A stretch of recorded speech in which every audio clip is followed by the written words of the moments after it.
You're listening to the Manifest Your Greatness podcast, and this is episode number 78. Hi, friends. I'm Curtis J. Washington. And look, the purpose of this podcast is simple. We are constantly being bombarded with messages like, we could be happy if only we had a particular thing, or we could be successful if only we made X amount of dollars, or we could be at peace if only so-and-so loved me.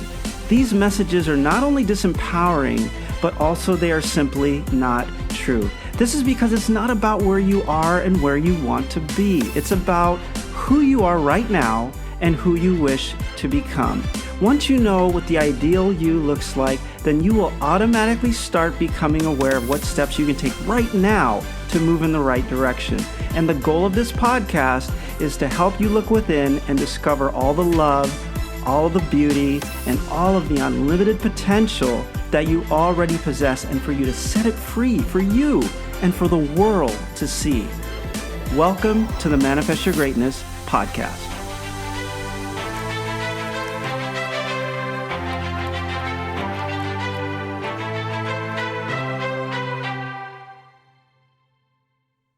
Hi, everyone. Thank you so much for joining this episode of the Manifest Your Greatness podcast, where we explore practical and actionable steps to help you manifest the greatness that you already have deep inside. And today we have a very special guest. Her name is Kiley Woodland, and Kiley is a singer-songwriter and recording artist, and her group was opening for bands across the US, including Kiss. And that was until shortly before she was given one of the most commonly prescribed antibiotics, and it put her in a wheelchair. Now, unbeknownst to her and millions of others, this particular family of antibiotics called fluoroquinolones can cause severe mitochondrial damage in the body and severe symptoms, and it can cause and the symptoms can be commonly misdiagnosed. For example, they might think it's Lyme disease or MS or arthritis or fibromyalgia, or even other potential illnesses.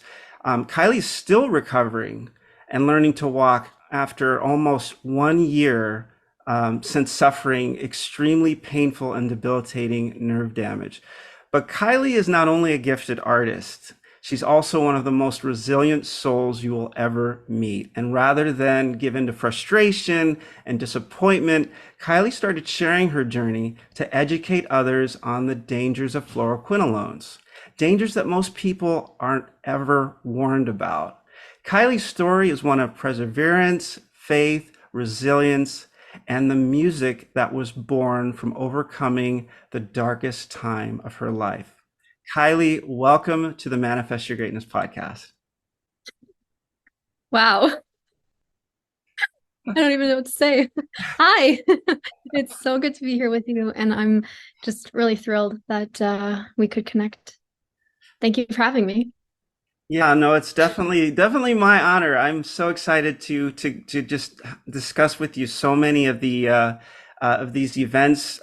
It's so hard, and we spoke before about how when we first connected, and I heard a little bit about your story, I was like, oh, okay, I have an idea where we can go in today's interview and what we can share. And then the more I started to learn about you, the more I started watching your posts, and then I started listening to your music, and I was just like, oh my goodness, there's just so much here. Where to start? So where do we start? I was actually thinking maybe we could talk a little bit about life before the fluoroquinolone toxicity. Maybe you could share a little bit. What was your life like? What were you doing as you were becoming an up and coming artist and singer songwriter? Well, I was performing a lot, and my band and I were gaining a lot of momentum. And simultaneously, I was living my dream while everything was crashing and burning internally and around me. Mm, So, yeah, it was a very interesting time because I finally felt like I'm living my dream and I'm building my dream and I'm building my dream with my best friends. And then I learned that the people that I had surrounded myself with weren't really the people I thought they were. Mm. And I felt trapped. I felt like I don't even know where to go from here. So simultaneously, you're gaining momentum with your dream and everything else is tanking. Um, Definitely was a pretty deep, existential crisis for me. And so yeah, it really kicked off this journey of trying to figure out and how to navigate my life from there, how to make things feel good internally. And I think so often we find that with social media and all of the means of connecting digitally in this world in 2023, or even just a few years ago, is really easy to get caught up on what it looks like from the outside. Right. When what you should really be caught up on and what we should really be taught and putting emphasis on is how it feels on the inside. Right. And when something is not congruent in your life, what I learned from that is that it can cause all sorts of health issues because the energetic response that's causing in the body does no longer resonate with your spirit, with your chakras, your energy. Right. And that was kind of a turning point for me. So it was simultaneously performing and, running around the country doing a lot of really cool things, but then also starting internally to feel like it wasn't right. Right, right. Yeah, and you mentioned a lot there, definitely starting with the social media aspect of it and the impacts that that can have, exactly as you're saying. People are seeing you and they're going, wow, look at all these great things, and thinking everything must be wonderful. Look at her, look at, they're on stage, and all of this, seems to be, ideal from some people looking from the outside in. And then, of course, you get reinforcement from the media thinks you're doing what is making you happy because they're happy and they're telling you you're doing wonderful, and they're supporting you. And then, like you said, on the inside, as you're going through the process, you're feeling that something is off, and that something is, like, exactly like you said, like not congruent with your chakras, not congruent with your energy. um, when was it that you first started noticing that there was that incongruence between kind of what you were doing and um, uh, kind of how you felt versus what the outside world was seeing, or was expecting you to feel? Right, right. I think there were little things along the way that just didn't resonate and that I didn't really necessarily pay attention to. So one thing that I've learned since then is, like, pay attention to how you feel Right. when you're surrounded by certain people, whether it's your family, your coworkers, or friends. Like, how do you feel? Hmm. Do you feel like you can be your fullest self and you're not holding back, and you're not holding back like the light that you have to offer the world just because you're trying to appease someone else or live up to the standards or expectations of Right. someone in your circle? So it was a Right. lot of that for me. And that, I think, was growing and building over the course of like 2 to 3 years before life really came crashing down. And I had this pain like in my side. And it wasn't going away.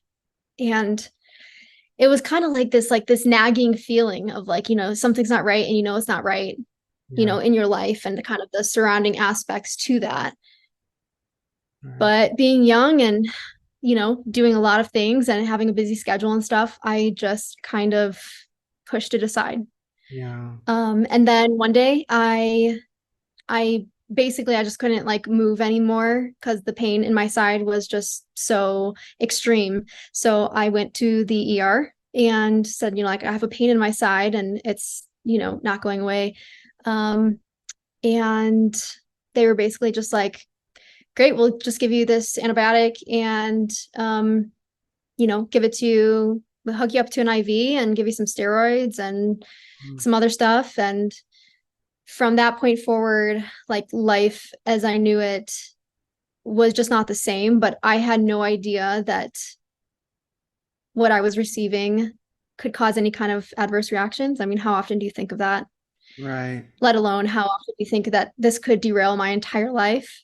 Right. Right. And Right. then so I keep moving forward, having little symptoms here and there, like muscle pain and fatigue and a lot of anxiety, but Mhm. at the time still just didn't connect the dots. Right. And until 3 years later, I took some NSAIDs and used a pain relieving gel that's called Voltaren gel, and it set the bomb off. And after that, I couldn't walk. Oh my goodness.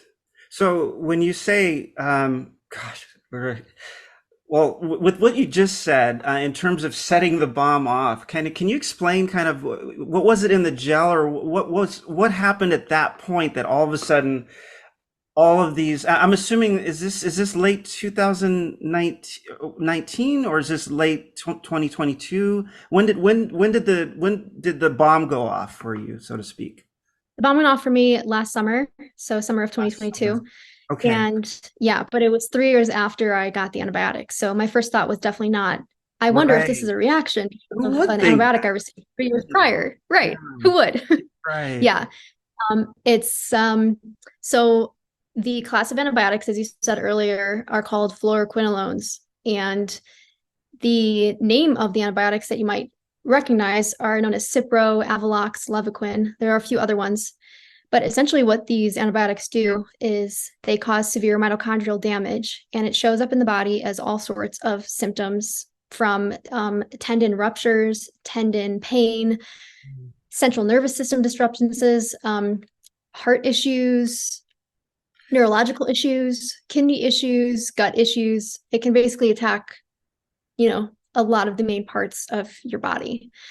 And the reason this is such a big deal, in my opinion, is because there are a lot of doctors and healthcare practitioners that still prescribe fluoroquinolones for all sorts of minor issues. And the reason to be aware of it is because if you have a minor issue like an ear infection, or you have some side pain, or you have a UTI, fluoroquinolones are likely to be prescribed for your issue. The thing to understand is that fluoroquinolones, according to the FDA, are last line drugs. So they should only be used if you are in the ICU or are in sepsis shock. Hmm.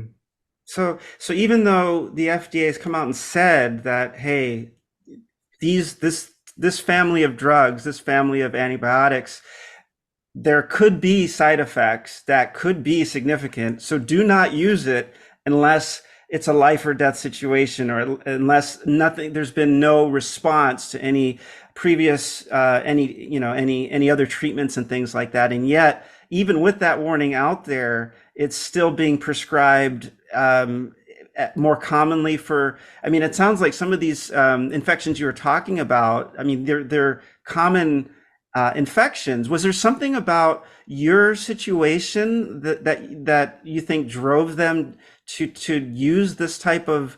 I mean, did they think you were on your last legs, or kind of what are your thoughts So, about that? Yeah. um, one of the reasons I think fluoroquinolones are so commonly prescribed is they kill everything bad, everything good. So Wow. uh, they actually used to be used as chemo drugs Mm, until goodness. someone along the way decided, I think we should just prescribe this for other minor infections. Wow. Um, yeah, it's very interesting. I started sharing my story after fluoroquinolones put me in a wheelchair, and they call it being floxed. Mm, So after I was floxed, I was in a wheelchair. I used a wheelchair for the last 8 months, and I started sharing my story online because the type of response that a lot of people get from being floxed is you're crazy, this is just anxiety, this doesn't exist, this couldn't happen. But the thing is that the FDA, like the FDA says that this is a legitimate thing, and they've been saying it for the last 20 years. yeah. And I just got this a couple years ago. So since sharing my story online, I've connected with thousands of people worldwide who are also suffering from this, or who have also recovered or still dealing with certain issues. Even though it put me in a wheelchair, I am incredibly lucky that I didn't rupture a tendon. Mm, I have micro tears all over my body in my tendons, so that's kind of what is still healing. mm, But yeah, it's turned our lives upside down, and so really, there were so many days that I have lived where laying on the couch and you know just being like basically like stiff as a board because I couldn't move or even sit up or pick up a pill. The only thing I could do was sing, and even on the days where I felt like I couldn't breathe, my ability to sing was taken away. And so it's just been such a dramatic experience. And I found that building community through this time has really um, kind of saved me in so many ways because so many people in my life didn't believe what I was going through or didn't believe that it could happen. mhm. And, I've experienced the same from the medical community. So there are a lot of really great medical practitioners and doctors out there, but there are a lot that don't understand the severity that these drugs can cause. Right, right. And yeah, I remember, you had mentioned that, and I mean, I guess it's like you were saying, if only you had maybe come across an article or anything kind of indicating that that these types of um, serious symptoms could come out of these side effects could come out of using that particular treatment, that particular antibacterial treatment. Um, even if you had known, one of the things that I'm having a hard time reconciling is that, like you said, you were given the medication without a diagnosis. They didn't really know exactly what was going on. And if I recall correctly, you weren't even told what you were given. Is that the case? Or did you have any idea what they were giving you? Or did they just say, we're going to give you some antibacterial, we're going to try to treat the issue? Well, it was very much so like we're going to give you some like stomach meds and stuff like that. And Yeah. I come from a very holistic background where, my Yeah. like Chinese medicine and growing your own food and being vegan for decades on end, like was not anything that was new to me. So, taking care of your health and making preventative measures Right. to improve your health was very normal to me. So being in that situation, at that time I was curious as to what I was getting and asked them. So they did tell me what I was receiving, but when you feel like your health is failing you and you're in the ER and you're just trying to get relief Right. Right. and Right. you're not given a black box warning. That's the thing is these antibiotics come with Right. a black box warning, multiple that Right. say that, it causes all this kinds of damage. Right. Right. And so yeah, it was a very interesting experience looking back that, I wish I had been told of the dangers associated with it, and I definitely would have requested something else. So Mhm. ultimately, right now, what I'm just being and hoping to be for as many people as possible is the person that I needed years ago. And so I'm sharing all the information that I know and that everything that's helped me walk again and heal from this. And most of my symptoms have disappeared since 8 months ago, and which I'm incredibly grateful for. But I still have a long way to go, and it's more of the like walking distance for me now that is my next goal of being able to walk around the block and you Yeah. know not have a tendon pain because of it. But it Yeah. takes time, and it's important to know that, like if you are struggling with this, or if you have taken Cipro or one of the other names for fluoroquinolones, and recognize that you have symptoms that you're struggling with, it's Mhm. really important to identify the triggers. And there are a lot of triggers like NSAIDs, like steroids, like other antibiotics, like any kind of pain relief. And the list is very lengthy that I've put together, and I'm just, trying to help as many people as I possibly can to help them.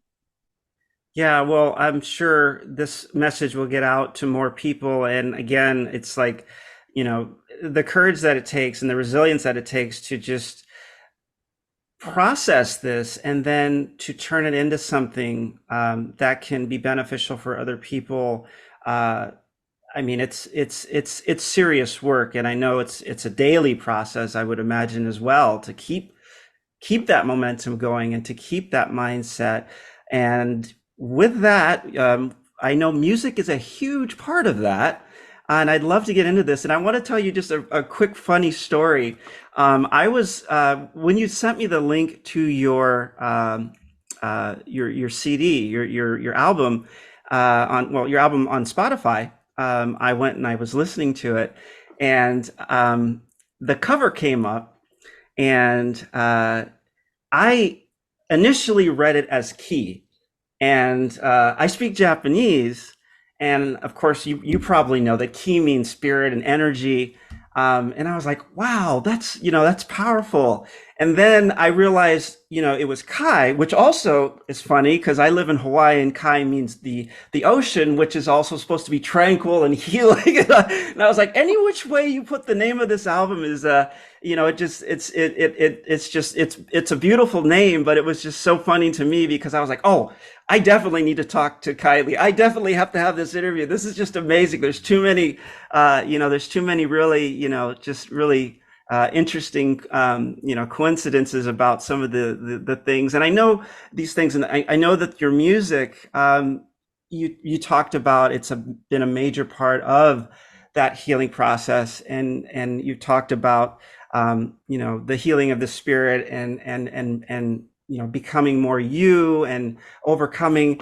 Of course, you had the fluoroquinolone toxicity, but you also had this toxicity in relationships and kind of what you were doing in your direction, in your day to day. And now it sounds like, you're really kind of pulling all this together, and bringing out something beautiful, in your music is helping you do that.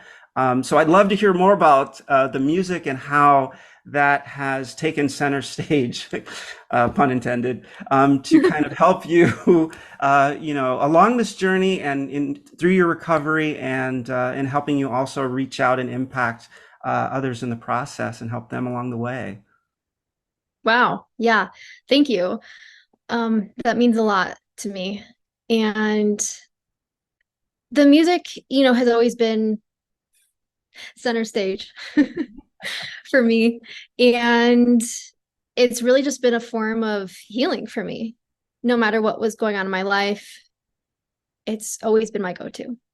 And so this experience is really no different for as far as music goes. The thing that feels different this time is that I have to create. I have to get this music out into the world, no matter what. And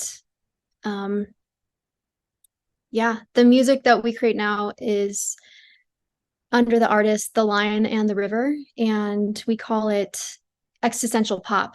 So there's very big themes to the music, and really covers a lot of what we've been through. And I'm so incredibly excited about the music that we are releasing and going to be releasing in the not too distant future. But yeah, there's very big themes to the music, and I think ultimately it just points back to, like just because you go through hardship doesn't mean that you have to be defined by it. And I think all too often when we go through hard times, it's really easy to grasp at whatever labels we can put on the situation or experience to kind of explain it, versus just existing and knowing that, sure, like this has been a very dramatic chapter of my story, but it's not the full story. It's just a little piece of it, and I don't have to be defined by it. And just finding that, I think the music really, really helped me find that. Yeah, and I think you've mentioned this before, the idea of controlling your narrative. I believe you brought up before, in another interview, and how, just like you said, if you get caught up in the situation and that becomes your entire perspective, and you tell yourself a story that the world is against you and this is how things are and there's nothing is in your control, and things are terrible, and things were better. I mean, there's so many potential negative narratives that could have come out, and I think this is, for a lot of people, this is something I hope will resonate with everyone, actually, because what you're saying is that you made a decision to take control of that narrative and to redefine and reframe how you saw what was happening and how you saw your place in it and how you saw what you could do. It wasn't denying what had happened and the situation, but at the same time, it was not giving away the power of the situation to control your narrative and to define where you're going to go from here. And I think that's beautiful. And I was just wondering if maybe you could share, maybe what it was, or how are you, or do you have any insight or anything that you can share that has helped you make that shift, because you were in a very dark place and now obviously you're changing lives. So maybe would you mind sharing a little bit about how you were able to kind of get that narrative back and use it for all the great things you're using it for now? Absolutely. Yeah, that's a great question. Um, I think the first thing is to understand that whatever it is that you're going through right now, it's temporary. Mhm. So even if it feels like it's the entire world and your entire reality, and it's drowning you to whatever capacity, it's temporary. And that's such an amazing thing that I think is really easy to overlook when you're struggling. Right, right. After that, realizing that we get comfortable outsourcing our power. We get comfortable looking for external validation that is going to say, yes, here's what you need, when Right, in reality, what we need exists internally. And in right. order to find that internally, first we have to get quiet and silence the outside noise and distractions. Yeah, And in this day and age, it's incredibly difficult to do that because we have so many distractions every which way. We have our computers and we have all these means of communicating, which is incredible. We have our phones, but there's the constant addiction to the dopamine rush of another notification popping up saying, yes, you're amazing, you're wonderful. hmm, So I think a lot of that magic lies in what a lot of us don't want to hear, which is getting quiet and silencing the outside noise. And that is the starting point to discovering what you have internally. And once you can start to understand that you have that internally and it's going to take time to come to you, you have to be open to listening to it and receiving it. yeah, no, yeah, absolutely beautifully said. It's scary to think about how external, how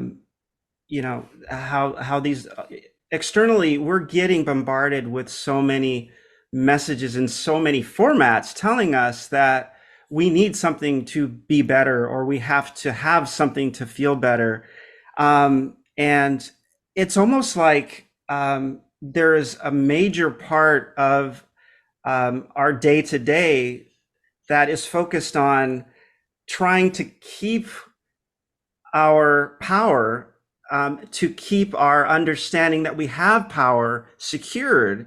And it's hard when people are always telling you, what they think about what you're doing wrong, or even what you're doing right, right? Because if we're seeing what someone else says is, oh, this is, you're doing a great job, keep it up, and you're like, I don't know if that's really what I want.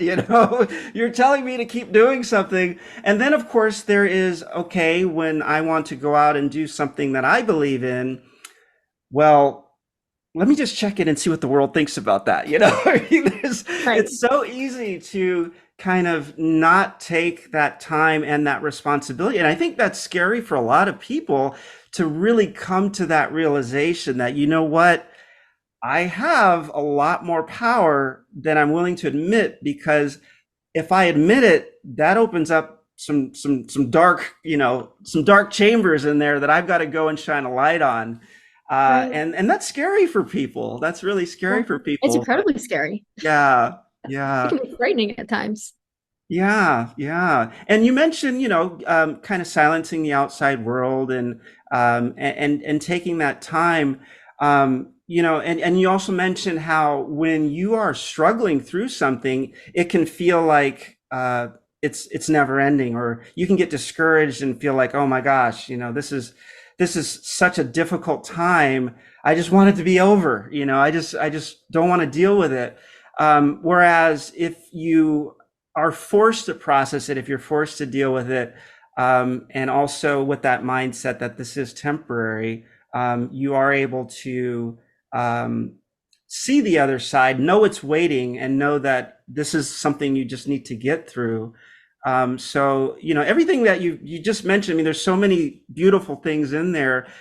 In terms of silencing the outside world, though, what what what do you have any advice, or how did you, and granted, I know your situation is unique because you had a situation where life kind of came at you super suddenly, and it forced a lot of reckoning and change and things like that. But I think you're also saying here that you can find that peace if you kind of know how to go about it. So, do you have any words of advice on how to find that time and that peace to actually quiet the world and notice, become more aware of your own power? Yeah, absolutely. It's really simple and a lot more simple than we often make things. Yeah. The first way that is my favorite way to silence outside noise is to turn off your devices and to just go somewhere in nature and just sit and observe. Yeah. Become an observer of your life. And when you start doing that, you start hearing like what's going on internally. You start taking your energy and expanding it into the world versus just absorbing every single thing that you're hit with. On any given day, us as humans are just hit with all sorts of things, whether it's the news, whether it's the stuff on our phone, whether it's a family member or a friend saying blah, blah, blah, like chaos. We're hit at so many different angles, and this doesn't even account for what we're going through internally. So when you just first silence everything and minimize distractions and sit down with a notebook. There are exercises, like one for me is journaling, and I love journaling, and it just really, I feel like it just like clears my head like crazy. So, I talk to a lot of people who are like, well, I'm very uncomfortable journaling. Wherever you are uncomfortable, that's where the magic is. Yes. So even if that's with journaling and you are judging your thoughts before you even write them down, it's such a simple act to just write them down, but you will be amazed at the growth and like mind expansion and heart expansion that you feel just getting this stuff out. And that's primarily what I found with all of this, toxicity, is that it overwhelms the body in 1,000 ways that you never could anticipate. So obviously mine is a very dramatic example of what can happen when, you have a reaction to something. In my case, it was loads of neurological issues and brain fog and psychosis and depression and anxiety and like derealization, not feeling like I was even living my life anymore, and I was just on the outside looking in. So using that and understanding that, you know, when you use tools like journaling, meditation, if you don't know how to meditate or you don't know where to start with meditation, find some sound healing frequencies. I love 174 hertz. It's really good for pain and inflammation. And you can just put that on and just kind of let your mind wander. Meditation is not about silencing what is going on in your brain, trying to just create a white space, but it's rather letting everything come in and leave with flow and not feeling like you have to fight it. Mhm. Yeah, yeah, yeah. I totally agree with what you're saying. It's, that discomfort, that's where the growth is, and it almost takes it's always, I mean, you could use that. I think that that argument, or I mean, that fact actually applies across so many different disciplines as well. I mean, things that we do every day.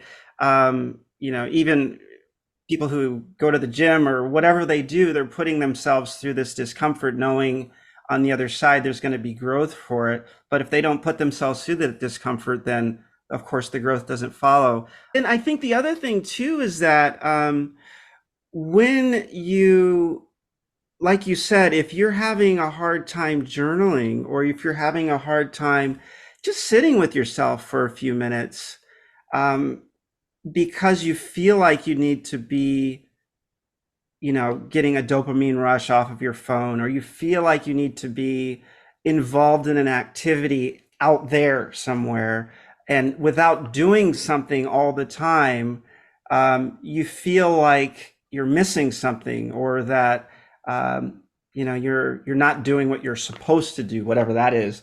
But this whole exercise, the whole idea of disconnecting and taking that moment for yourself, like you said, it's that's the work, right? It's uncomfortable because you have so much going on that it's very hard to hear yourself, and that's frustrating, and that's of course very uncomfortable. So yeah, I can definitely see how it brings the demons out, but at the same time it's like this is your opportunity to really get a better understanding of who you are and to observe who you are. So I think that's beautiful. I think that's a great recommendation too for anyone to do. Take that time. Thank you. Yeah, I think it's important to understand that if you are going through some kind of tragic moment in your life or adversity of any kind, that whatever has happened to you is not necessarily your fault, but where you go from here and the story that you tell yourself is your responsibility. Right. Right. Beautiful. That is beautiful. That is, yeah, absolutely, absolutely. And that, it's almost like you could sit and worry about what could go wrong, or you could sit and feel bad about what happened. But at some point, that's robbing you of your power, right? Because you're not taking any, you're kind of out, I think you mentioned outsourcing your responsibility, outsourcing your accountability. So you're giving away your power, you're just giving it away.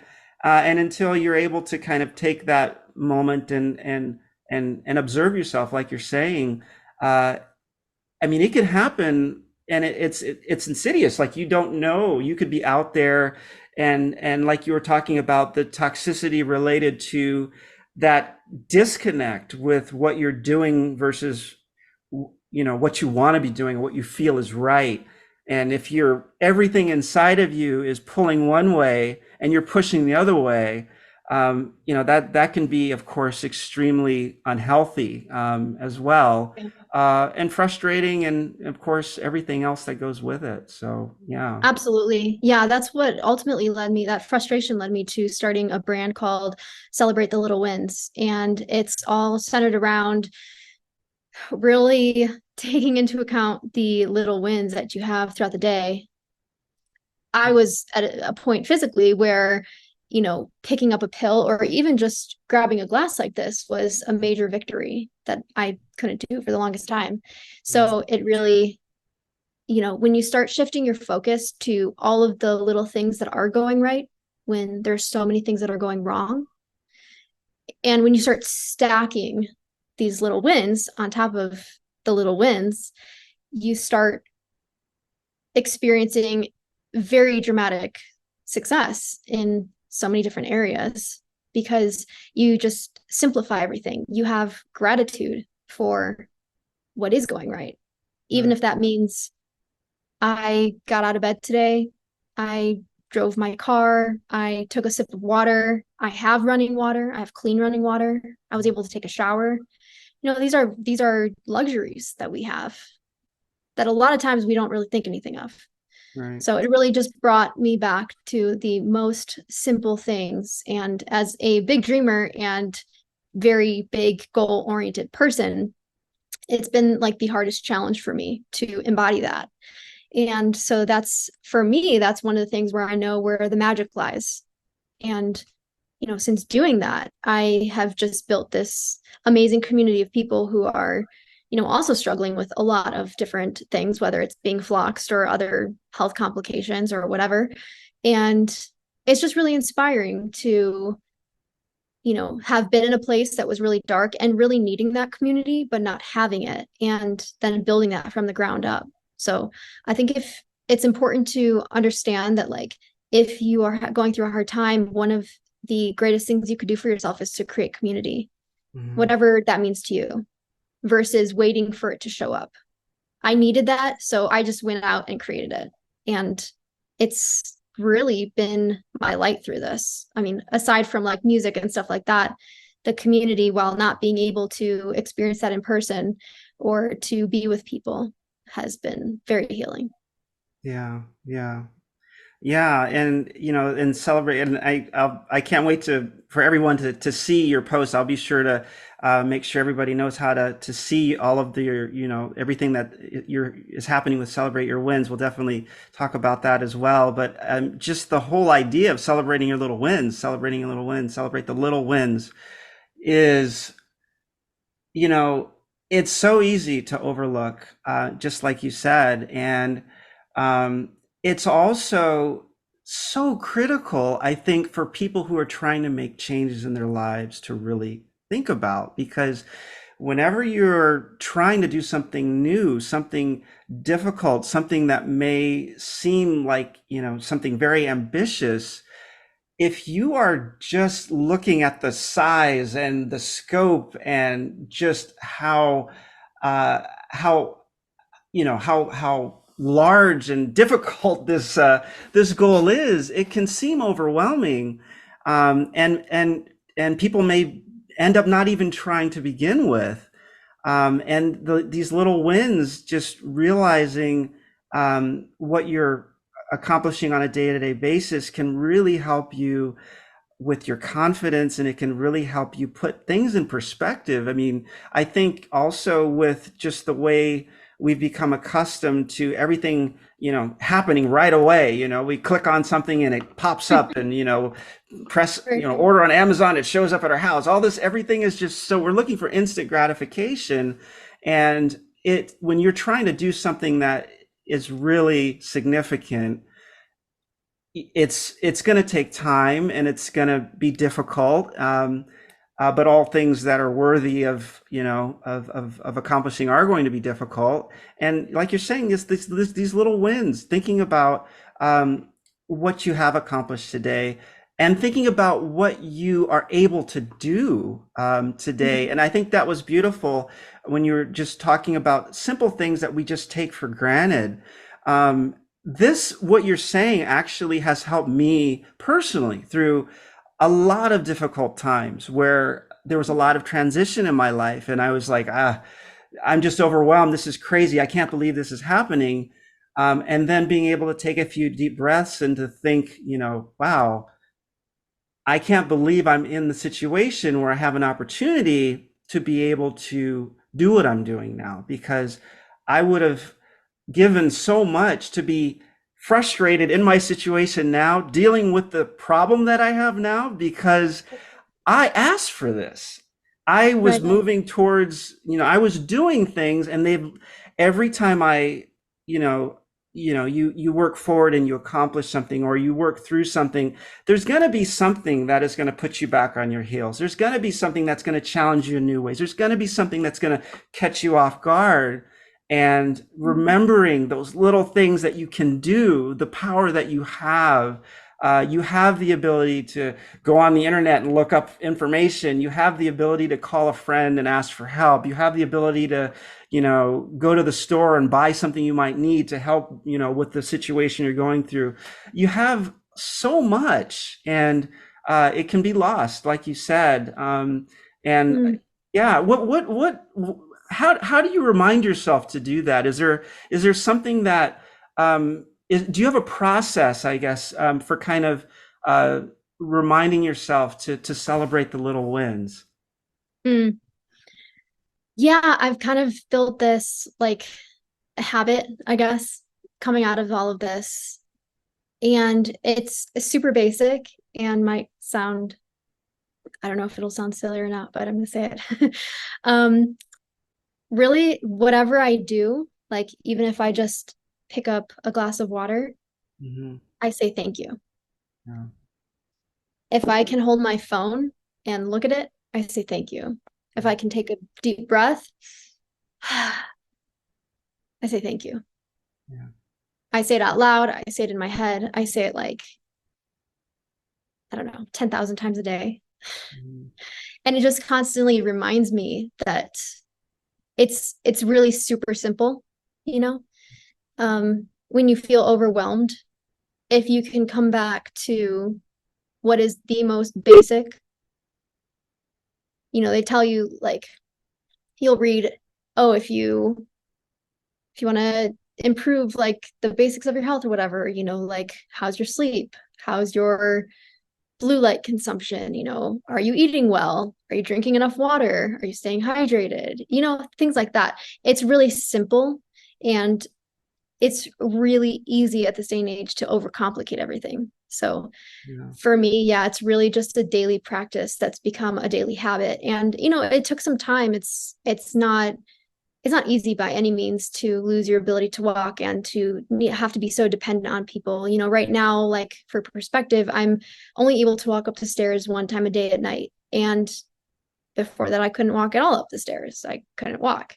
So it's a major win, but I have to constantly remind myself that, like, sure, I'm very grateful of where I'm at now compared to where I was at 8 to 10 months ago, but it's still hard because I still feel just all sorts of very dramatic feelings, just trying to process everything. And when you're able to do something, it's like, okay, I'm so grateful that I can do that, but also I still can't hike. I still can't perform on stages. I can't run. I can't work out. I can't go to the events that I'm being invited to and I have to decline. Like there's still a giant list of things that I, can't do, but Yeah. it's a practice. It's a daily practice. It's a daily effort. So I think it's something that it's like organizing your email, for instance. Mhm. You have to delete emails and put certain ones in the folder every single day, or else it's going to just pile up, right? Right. And if you're not doing that basic like routine maintenance that is just kind of habit for some people, or it's just not, then you get an email that has 70,000 emails and you're like, when did that happen? So I think it's just really simplifying everything. And that to me is where the magic is that we search for, Yeah.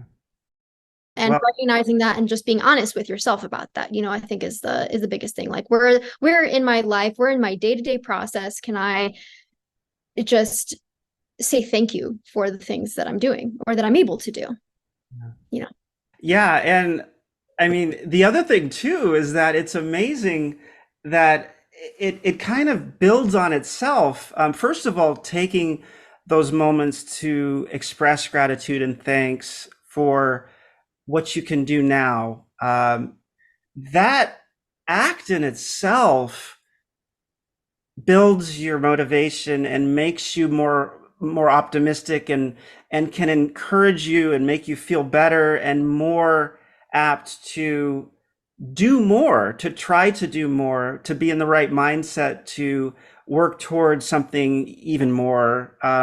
So just that moment of being grateful, the moment to remind yourself that there's so many things that you can do, and there's so many things to be grateful for.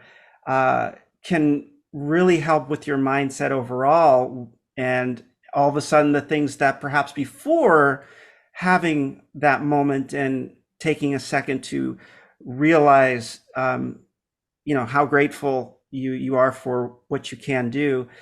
Before, perhaps there was something that you wanted to do that was frustrating you, or that you couldn't do, or that you thought was too complicated, whatever it could be. But taking that moment and being grateful, all of a sudden you're in a better space to move forward. And I think that's also beautiful. And like you said, being it's not about resting in your current state and saying, yeah, everything is great and this is where I want to be. It's about being grateful, and very appreciative for what you have and what you can do, and also keeping a positive mindset and working forward, in whatever form that may be. So, Right. yeah, And the great thing about that, when you do that, is you're opening your heart yeah. and you're attracting more of what you do want. Right. Yeah. No, I mean, it's so true. So, yeah, I definitely want to be respectful of your time. And as we're kind of coming to a close here, I did want to, what I usually do with my guests, I call it the daily challenge. And what it is I basically, I ask my guests if there was one thing that they would recommend that our audience do today, or as soon as possible, to help them move forward, and to help improve their lives, what would be the one thing you recommend for them to continue this growth, and to become more aware, and things like that? What would you recommend? What would you like our audience to do? What would be meaningful for them in your mind? That's a good question. The first thing that comes to mind is learn how to be your own best advocate. Yeah, If I had known what I know now a few years ago, my life would look completely differently. yeah, And what I have learned is how to advocate for myself now. So, knowing how big of a needle mover that can be in the timeline of one's life, I think is incredibly important, and one that wouldn't necessarily be like the average answer to that question, because there's a lot of really great things that I could say, like take a deep breath, you know, yeah, absolutely. or just smile for the fact that you can, Yeah, like, and then start focusing on the good feelings that is creating in the body. When you start to change your physiology in the body, everything around you changes. right, So one way that people can become their own best advocate is to ask questions. Don't become complacent in your feelings of this person's going to fix me, this is going to be taken care of, blah, blah, blah, whatever the narrative is.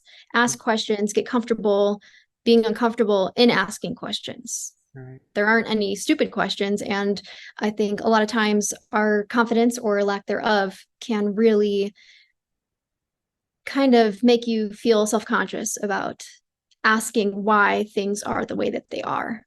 right, And yeah, ultimately, for anyone who's struggling with fluoroquinolone toxicity or not knowing that they are, that's something that I have discovered to a very great extent, is that, as I'm sharing my story, a lot of people are saying,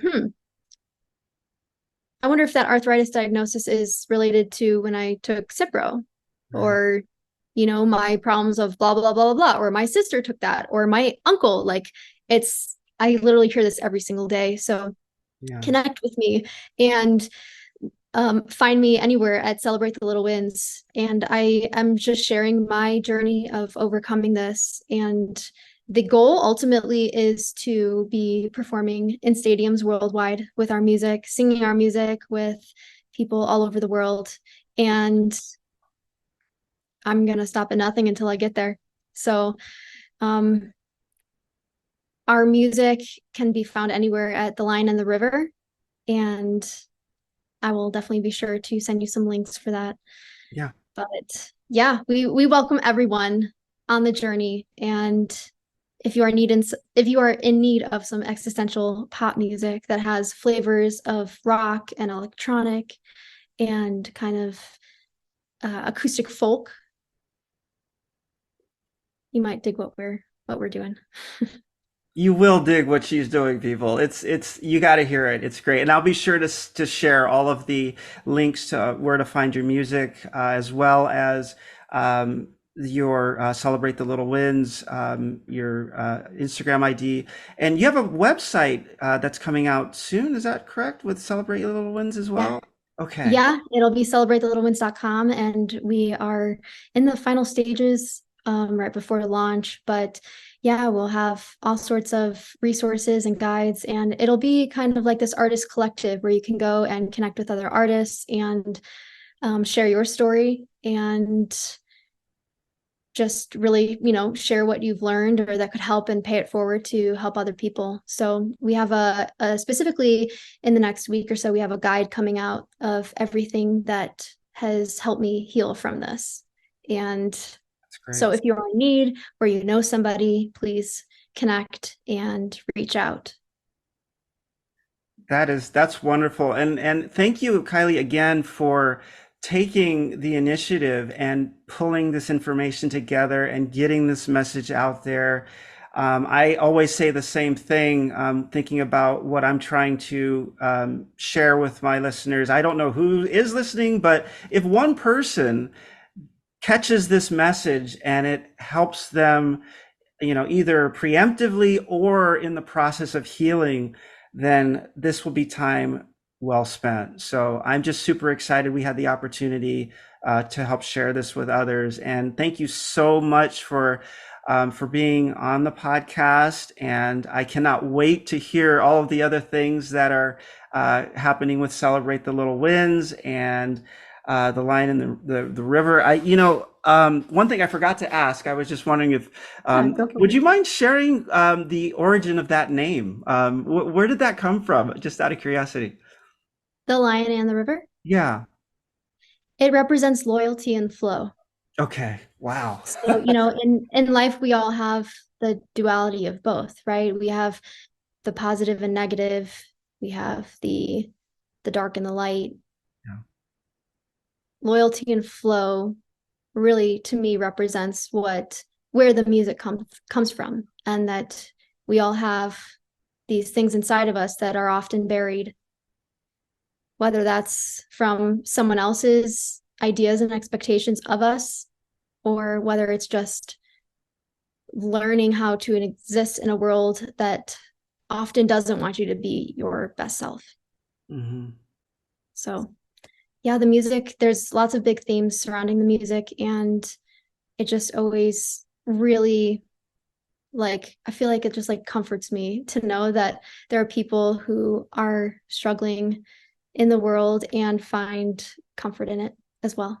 And that's like the most beautiful thing about creating music, right? Or singing a song is it's just it's just like this beautiful way to connect with people. And you can connect even if you don't speak the same language, you know. That's just one of like the coolest things to me about it. And we actually have a new single coming out on August 11th that I'm very excited about. It's called Someday the World Will See, and it encompasses this experience a lot in the form of if I never got to sing again or play on a stage again or do anything as far as what my dreams are, then, Hmm. you know, I would be at peace. Yeah. Even though it's there's part of me that's like, no, no, I wouldn't. But it just encompasses the experience of what we've been through. So Yeah. I am very thrilled about it. And it's just been so great talking to you and connecting with you, and keep me posted on everything that you're up to and, where it goes and what you're doing and any ways that I can help. And you have a friend in Colorado. That is so great to know. And again, thank you so much, Kylie. And I actually have relatives in Colorado, so maybe we'll be able to connect in person here one of these days in the future as well. Great. But it has been absolutely a pleasure. And thank you again for taking the time. I know this is not easy, and I really, really respect your time. I wanted to respect your time. And again, thank you so much. I'm just so glad we made this happen. Thank you, Curtis. Thanks for so many great questions. It was really fun. It was, yeah, absolutely fun. That was absolutely a great time. Till next time. All right, till next time. Thanks for tuning in to this episode of the Manifest Your Greatness podcast. If you liked what we've explored on this episode, then you'll love the Manifest Your Greatness coaching program. The Manifest Your Greatness coaching program is uniquely tailored to help support you on your journey to become the absolute best version of yourself. So if you are committed to taking the steps required to significantly and permanently level up in any area of your life, visit manifestyourgreatness.com/contact. Again, that's manifestyourgreatness.com/contact and schedule your free consultation call today. Talk soon.